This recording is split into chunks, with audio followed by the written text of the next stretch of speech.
Welcome to a brand new episode of Gadget Nation with me, Adam Carruthers, and here we are at the roof in Bandar Utama, 1st Avenue. So, plenty in store today. I'm actually here for an event, so I'm going to go check out what's happening over there and then showcase not one but two phones for you, which could very well fit into your budget. So, let me get myself set up, let me enjoy myself, and we can start the show.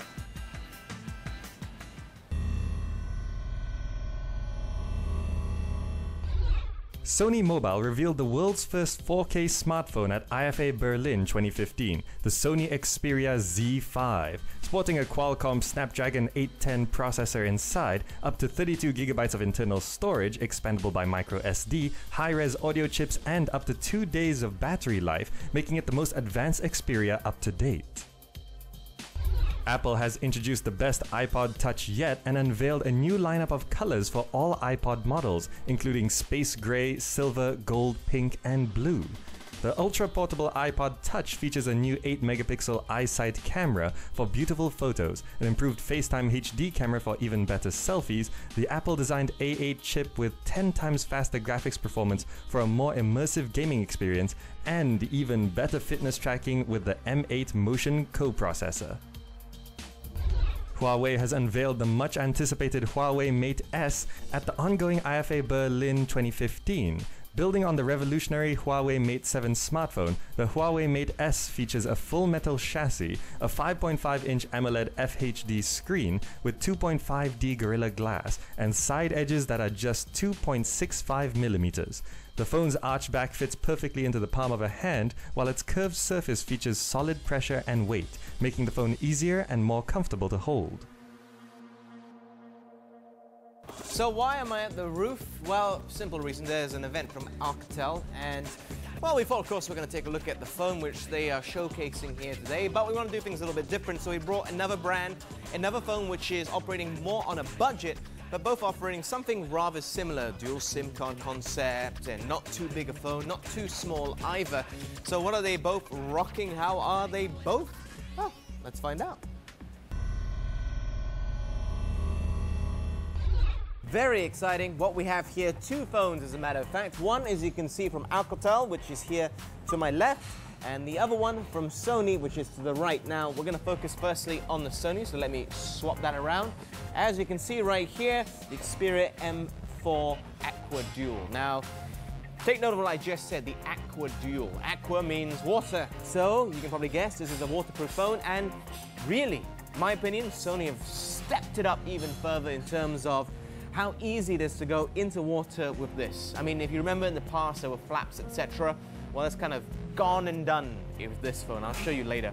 And dual SIM card, obviously. So if you are the type to travel, if you have multiple networks, multiple SIMs, put everything onto one device. Now, let's firstly focus on the design. This is very, very nice. I think it's great. It's slightly over 130 grams, 134 to be precise. Pretty light, pretty easy, very easy to hold in your hand like such. And if we just go around it, here we got a micro SD inside, where it's just 8 GB of storage, but with micro SD, obviously you can expand it a lot further. At the bottom, we just got the speaker grill, not much. And here, we have the signature power button right about the middle, slightly further to the top. We have the volume rocker, we've got a dedicated camera button, and right here, two flaps, or rather, two slots underneath the flap to just fit your dual SIM card in. Now, just gonna pop that back there. In terms of the screen, it's 5 inches, and in terms of PPI, it's 294, so it does a pretty bang-up job, nothing too extraordinarily beautiful as I skim my way through it, but I have to say they've done a really good job. It's got that real Sony feel that we've come to see from their phones in recent times, the way the panel is, this rectangular design, and I quite like it. Now, the biggest selling point for me, with the fact it's also less than 1,000 ringgit for a dual SIM card phone. It's 969. In terms of camera, obviously such a big issue. It's 13 megapixels on the back right there, and it's also 5 megapixels on the front. So value-wise, pretty cool. And it's running on, or they say it's going to be shipping out on Android Lollipop 5.0, so no complaints on that front either. Now, what does the Alcatel offer? Well, do you like taking pictures?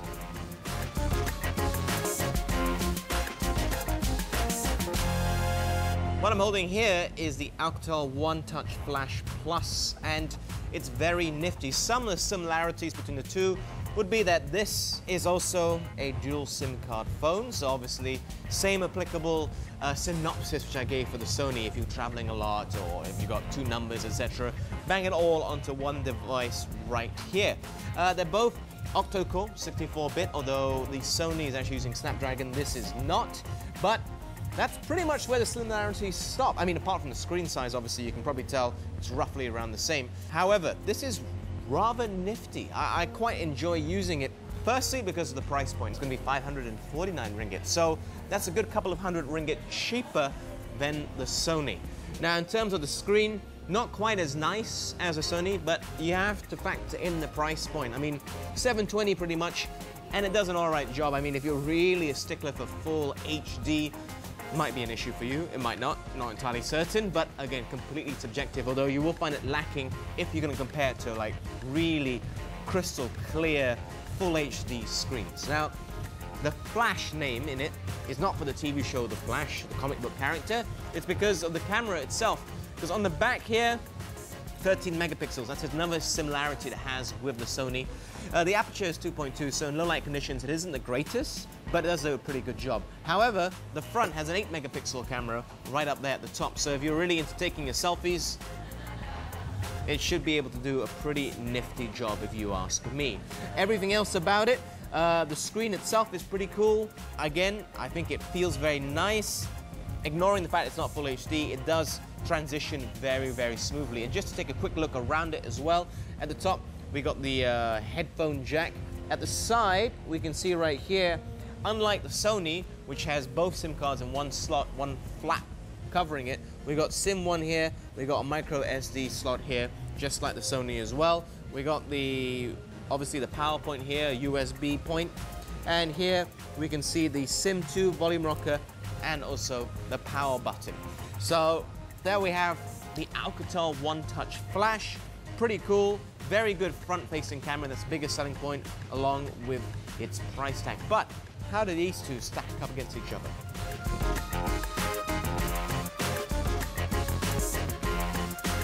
So what do I think about these two devices in closing? Well, they're similar in aspects in that they're not their most expensive models. I mean, they are budget phones at the end of the day.